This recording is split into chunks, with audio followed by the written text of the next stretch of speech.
Alright, so in this lesson I'm going to show you what is growth rate after 100 cases in all the countries. So this is almost similar which we did earlier. So for the simplicity, I'm going to just copy this code and then I'm going to paste it here. Once I paste it here, then I'm going to check it for the GT 1000. Then you have there 1000.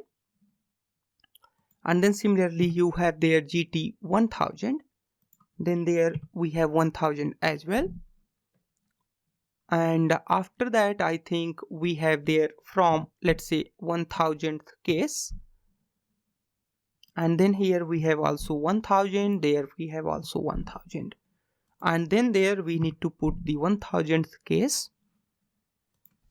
and that's the 1000th case. All right.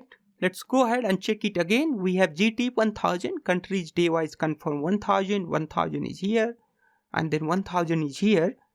And similarly, we have 1000, 1000, there is 1000, 1000s. Alright, so how it is going to work? We had first calculated, taken the countries which have at least 1000 cases. Then we have filtered out the cases, okay, confirmed cases based on those 1000. Then we had summed out those cases, and then finally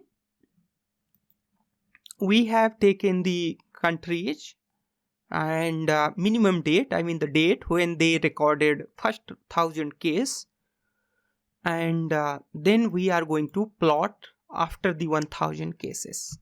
Alright, let's go ahead and plot it. Now once you plot it, you will see there these are the countries which have at least 1000 cases. Still it's the same as led by the United States. So in the next lesson I'll show you how you can see it with a growth rate after the 10,000s and 100,000 cases.